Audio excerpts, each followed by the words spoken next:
কলকাতার RG Kar medical college ও হাসপাতালে তরুণী চিকিৎসককে ধর্ষণ খুনের ঘটনায় উত্তাল দেশ। প্রতিবাদের আগুন জ্বলছে সর্বত্র। আজ এই মামলা সুপ্রিম কোর্টের ফের শুনানি হবে। মঙ্গলবার শুনানিতে ন্যাশনাল টাস্ক ফোর্স করার কথা বলেছিল শীর্ষ আদালত। ধর্ষণ খুনের ঘটনায় উদ্বেগ প্রকাশ করেছিল আদালত। অন্যদিকে টানা 6 দিন আরজিকরের প্রাক্তন অধ্যক্ষ সন্দীপ ঘোষকে জিজ্ঞাসাবাদ করল সিবিআই।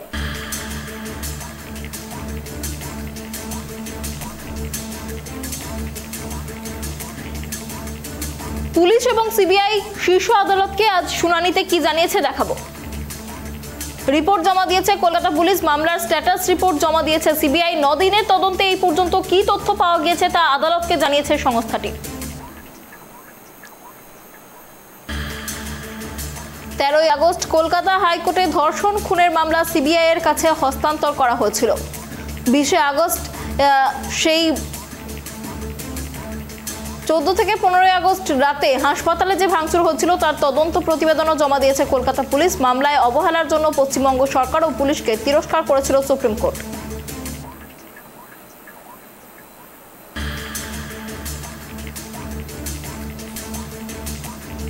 আজকের শীর্ষ আদালতের শুনানিতে ঠিক কি ঘটেছে একেবারে সরাসরি দেখাবো টেক্সট প্লেটের মাধ্যমে। বিচারপতি প্রশ্ন করেন যে অভিযুক্তের মেডিকেল টেস্টের রিপোর্ট কোথায়।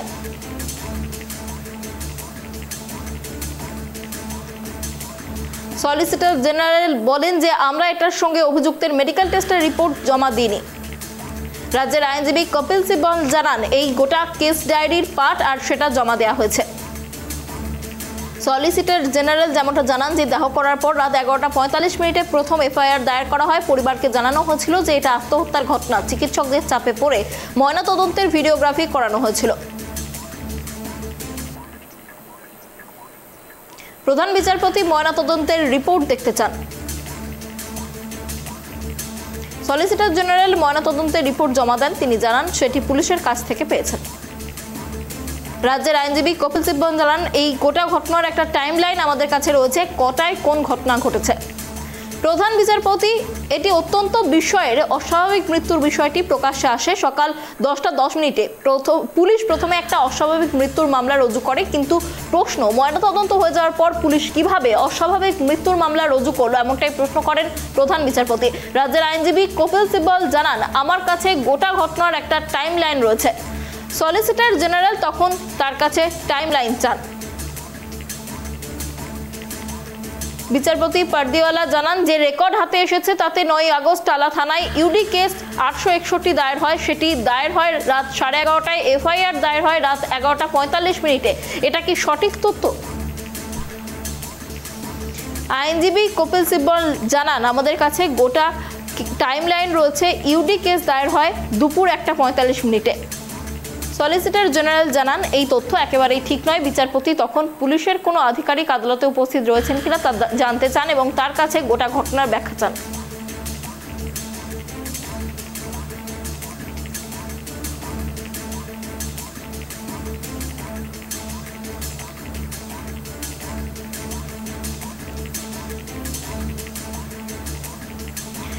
যেমনটা আপনাদের আমরা জানাচ্ছিলাম যে আজ এই গোটা ঘটনার শুনানি ছিল সুপ্রিম কোর্টে। শুনানিতে ঠিক কি উঠে এসেছে আমরা জানবো। আমাদের সাথে রয়েছে আমাদের প্রতিনিধি রিমিক।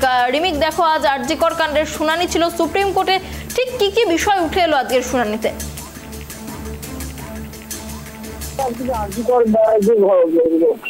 চিকিৎসকের হত্যা এবং যাত্রীদের যে মামলা যে সুনির্মিত মামলা ছিল আজকে বিচারপতি প্রধান বিচারপতি ডিভাই চ্যান্ডিসিং, বিচারপতি জেপি পারদিওয়ালা এবং বিচারপতি মনোজ আপনি দ্বিতীয় দিনের সেখানে কিন্তু একাধিক বিষয় রয়েছে এবং একাধিক বিষয় নিয়ে সরকার রাজ্য সরকারের সঙ্গে কিন্তু মামলাকারীদের ভাগ বিতরণটা হয়েছে এবং একাধিক নির্দেশও কিন্তু দিয়েছে আজকে সুপ্রিম কোর্ট।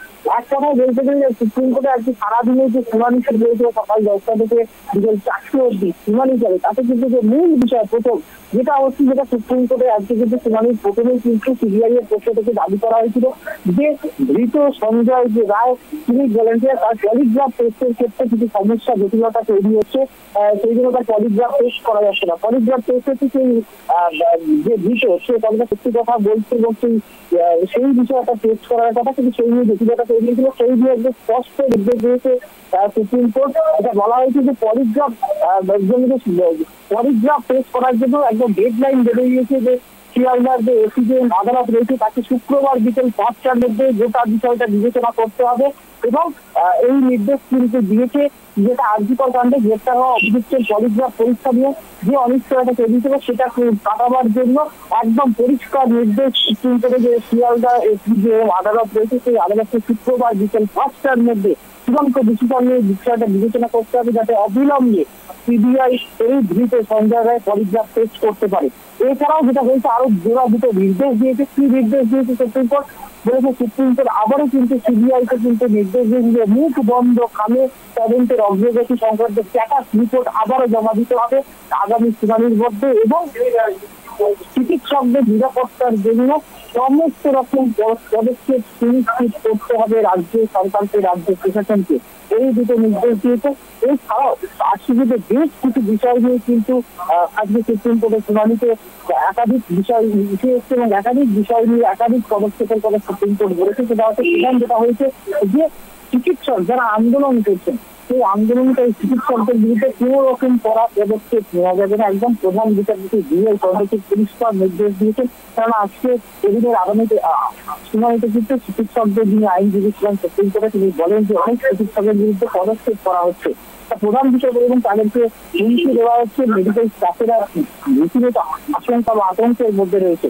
সেই তিনি প্রধান বিচারপতি পরিষ্কার বলেন যে চিকিৎসকদের তিনি কাজে যোগ দেওয়ার জন্য আবেদন করেন, যে অনুরোধ করেন যে চিকিৎসক যারা কর্মবিরতি পালন করছেন, যারা অনুরোধ তাদের কাজে যোগ দেওয়ার জন্য তিনি নির্দেশ দেয় অনুরোধ করেন। এবং পাশাপাশি তিনি যেটা বলেন যে তাদের বিরুদ্ধে কোনো পদক্ষেপ নেওয়া হবে না বলে কিন্তু নির্দেশ দিয়েছেন।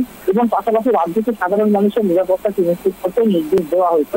এছাড়াও কি বলছে, এই যে আর্জিকরের হত্যার যে কাণ্ড, এই চিকিৎসকের হত্যা এবং ধর্ষণ, তাতে কোনো রকম যাতে রাজনীতি না করা হয়, কোনো বিষয়কে রাজনীতিকরণ না করা হয়, সেই জন্য কিন্তু প্রধান বিচারপতি বলেছেন।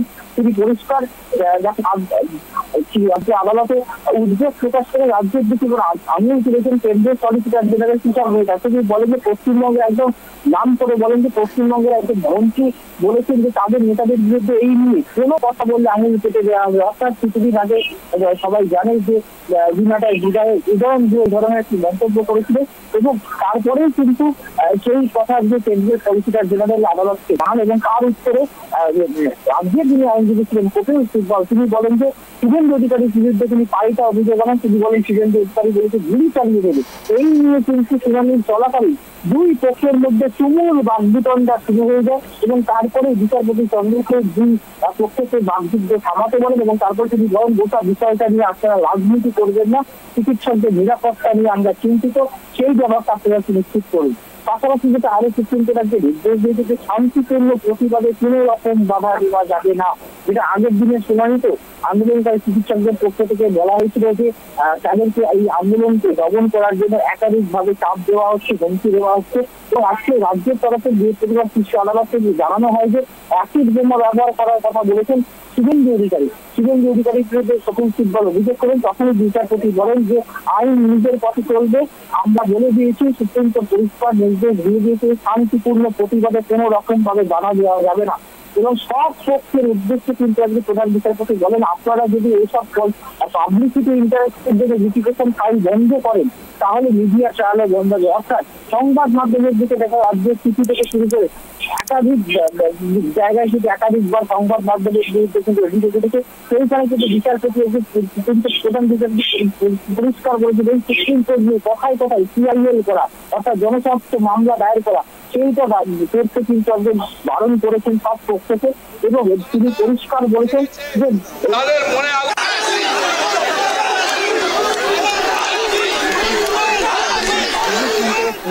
বন্ধ করার জন্য বলেছেন এবং আরো একটা বিষয় হচ্ছে যে এইমস এর চিকিৎসক যারা এই আরজি করে ঘটনার প্রতিবাদে তারা কর্মবিরতি পালন করছেন, তাদের উদ্দেশ্যে প্রধান বিচারপতি অনুরোধ করেছেন যে 13 দিন ধরে এইমস এর চিকিৎসকরা কাজ বন্ধ রেখেছেন এবং তাদেরকে বলবো দয়া করে কাজে ফিরুন।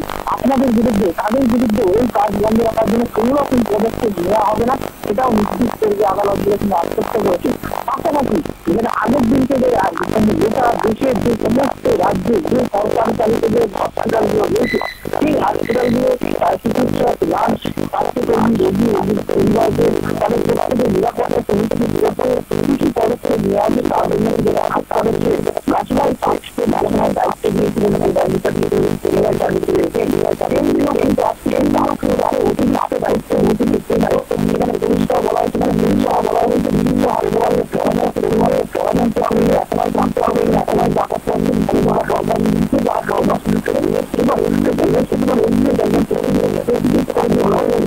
বলা হচ্ছে বিভিন্ন হাসপাতালের পরামর্শ পরামর্শ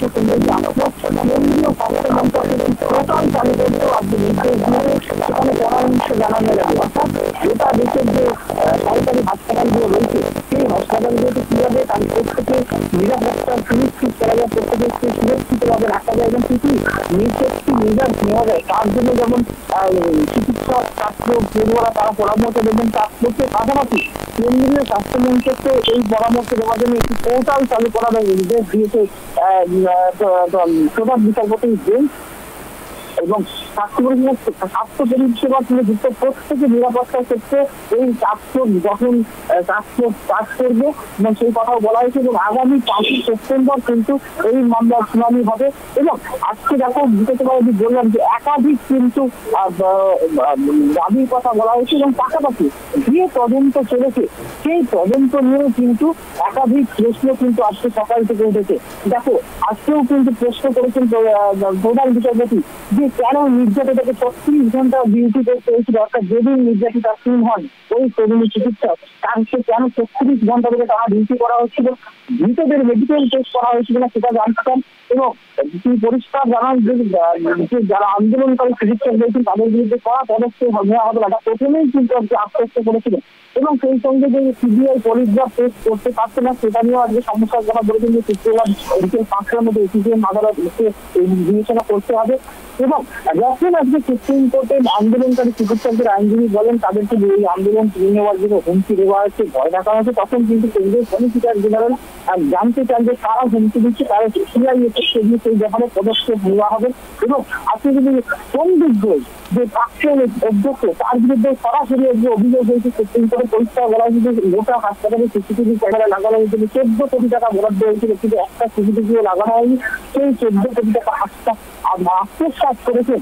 এবং সবথেকে বড় বিষয় যেটা যে টাইম লাইন নিয়ে কিন্তু আজকে কেন্দ্র সিবিআই এর সঙ্গে সিবিআই এর সঙ্গে কিন্তু রাজ্যের রীতিমতো বাকবিতণ্ডা হয়।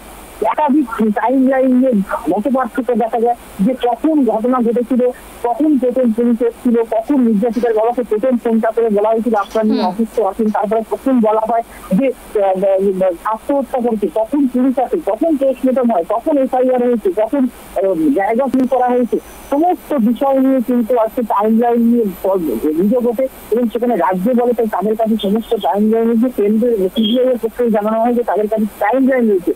পাশাপাশি আরো যেটা অভিযোগ সিবিআই এর পক্ষ থেকে আজকে করা হয়েছে যে ঘটনা ঘটে যাওয়ার প্রায় 5 থেকে 6 দিন পর সিবিআই তদন্ত নিয়েছে, ফলে একাধিক প্রমাণ লোকাতে কিন্তু তারা আশঙ্কা করছে, তারা পরিষ্কার আজকে করতে সিবিআই জানিয়েছে যে ক্রাইম সিন চেঞ্জ হয়েছে, অর্থাৎ যে স্থানে ঘটনা ঘটেছিল সেই ঘটনার স্থানে সেই ঘটনা সেই কারিপাত্রের সমস্ত কিছু বদল করে দেওয়া হয়েছে। এবং সেই কারণে তারা বলি 3D স্ক্যান করে ওই সেমিনার যে রুম সেই সেমিনার কোনো রকম সেরকম ক্রু জোগাড় করতে পারছেন না। এবং এই যে সেমিনার রুমের পাশে বাথরুম ভেঙে দেওয়া এই সেইগুলোকে উল্লেখ করা হচ্ছে সিবিআই যে পরিষ্কার বলেছে যে ক্রাইম সিন চেঞ্জ হয়েছে, অর্থাৎ ঘটনাস্থলের চরিত্র চেঞ্জ হয়েছে। যদিও রাজ্যের আইনজীবী কপিল সিব্বল সেটা অস্বীকার করেছেন, তিনি বলেছিলেন যে তার ভিডিওগ্রাফি করা হয়েছে। এবং যেটা সবথেকে বড় কথা যে কেন এত দেরিতে এফআইআর হলো সেই নিয়ে প্রশ্ন উঠেছে। এবং পুলিশের যে কেস ডায়েরি এবং রাজ্যের বক্তব্যের মধ্যে কথা দেওয়ার একদিকে রাজ্যের আইনজীবী কপিল সিব্বলকে রীতিমতো ধমক দেন জিবি কার্ডিওয়ালা। পরিষ্কার যেখানে বলা হচ্ছে যে পুলিশ বলছে যে সকাল 10টা 20 10টায় পুলিশকে ফোন করা হয়েছে, 10টা পুলিশে পুলিশ এসছে এবং তারপরে রাত্রির 11টার সময় প্রায় 13-14 ঘন্টা পর কেন যে ক্রাইম স্পট যেখানে ঘটনা ঘটেছিল সেই স্পটকে সিল করা হলো। সকাল 10টা থেকে যদি পুলিশ আসবে রাত্রির 11টার সময় কেন ক্রাইম স্পট সিল করা হলো, তার আগে কেন ক্রাইম স্পট সিল করা হলো না, সেই নিয়ে প্রশ্ন উঠেছে। কেন পোস্টমর্টম রিপোর্ট হওয়ার আগে পুলিশ কেন অনিচ্ছাকৃত অস্বাভাবিক মৃত্যুর মামলা দায়ের করলো? তাহলে যদি অস্বাভাবিক মৃত্যু হয়ে থাকে তাহলে কেন পোস্টমর্টমের কি দরকার ছিল, সেই প্রশ্ন কিন্তু আজকে তুলেছে। অর্থাৎ রাজ্যে যে তদন্ত করেছে, পুলিশ যে তদন্ত করেছে, সেই তদন্ত নিয়ে একাধিক প্রশ্ন সুপ্রিম কোর্ট তুলেছে যে পোস্টমর্টম হওয়ার আগেই কি করে পুলিশ দাবি করছে, রাজ্য দাবি করেছে দুপুর 1:45, পরের দিন দুপুর 1:45 এফআইআর দায়ের হয়েছে অস্বাভাবিক মৃত্যুর মামলা এবং পোস্টমর্টম হয়েছে সন্ধ্যে 6টা 10 থেকে 7টা মধ্যে। তাহলে সন্ধ্যেবেলা পোস্টমর্টম রিপোর্টের রয়েছে, তার আগে দুপুর 1:45 কি করে পুলিশ অস্বাভাবিক মৃত্যুর মামলা রুজু করলো, সেই নিয়ে প্রশ্ন উঠেছে। পাশাপাশি সকাল যদি আগের দিন যে ঘটনা ঘটেছে তাহলে রাত্রির 11:30 একটা বলতে প্রথম ডায়েরি হয়েছে, জেনারেল ডায়েরি, তারপর আবার 11:45 আবার একটা এফআইআর হয়েছে। এই যে সময়ের পার্থক্য, কেস ডায়েরির সঙ্গে কেস ডায়েরিতে আবার বলা হচ্ছে যে রাত্রির দুপুর 1:45 অস্বাভাবিক মৃত্যুর মামলা দায়ের হয়েছে, অথচ রাজ্য দাবি করছে যে রাত্রি 11:30টার সময় অস্বাভাবিক মৃত্যুর মামলা দায়ের হয়েছে। কোনটা সত্যি সেই নিয়ে কিন্তু আজকে বিচারপতি জেবি পাটদেওয়ালা রীতিমতো চেপে ধরেন এবং তিনি পরিষ্কার বিবেক করেন এবং অ্যাসিস্ট্যান্ট সুপারের ভূমিকা নিয়ে পক্ষে নিচ্ছিলেন অ্যাসিস্ট্যান্ট সুপার, সেই নিয়েও প্রশ্ন করেন এবং সলিসিটর জেনারেল তুষার মেহতা কিন্তু আজকে আবারও অভিযোগ করেন যে প্রথমে পরিবারকে বলা হয়েছিল আত্মহত্যা, পরে বলা হয় মৃত্যু। তখন থেকে সন্দেহ তৈরি হতে থাকে যে তাহলে তার অনেক পরে ভিডিওগ্রাফি করা হয়েছে। রাজ্যের পক্ষ থেকে যে দাবি বারবার করা হচ্ছিল যে পুলিশ যখন থেকে তদন্ত শুরু করেছে তখন থেকে ভিডিওগ্রাফি, কিন্তু পরিবারকে প্রথমে আত্মহত্যা বলা হলে তার পুলিশ এলে সমস্ত কিছু করলে তারপরে পোস্টমর্টম হওয়ার পর থেকে সমস্ত ঘটনায় ভিডিওগ্রাফি করা হয়েছে বলে আজকে কেন্দ্রের সলিসিটর জেনারেল পরিষ্কার বলেন। এবং তখনই প্রধান বিচারপতি যেটা চেপে ধরেন যে একটা জিনিস দিয়ে সস্তা লাগবে, যেটা প্রধান বিচারপতি পরিষ্কার বলেন যে একটা জিনিস দিয়ে সস্তা লাগবে। সকাল 10:10 নাগাদ তারা থানার কাছে অভিযোগ দায়ের হলো, রাত্রির 11টা নাগাদ ঘটনাস্থল সিল করলো পুলিশ। এতক্ষণ সেখানে কি হয়েছিল রাজ্যের তরফে বলা হয় বিষয়টি এমনটা নয়, সবকিছু ভিডিওগ্রাফি করা হয়েছে। এই যে সময় বেশ, অনেক ধন্যবাদ রিমিক আমাদের সঙ্গে থাকার জন্য। আপনারা শুনলেন যে সুপ্রিম কোর্টের শুনানিতে ঠিক আজ কি কি বিষয় উঠে এসছে, পাশাপাশি যে সমস্ত চিকিৎসকরা তারা এতদিন ধরে কর্মবিরতি জারি রেখেছিলেন তাদের কাজে ফেরার জন্য অনুরোধ জানানো হচ্ছে সুপ্রিম কোর্টের তরফে। পাশাপাশি এটাও জানানো হয়েছে কোনো আন্দোলনকারীর উপর কোনো রকম কঠোর পদক্ষেপ নেওয়া যাবে না।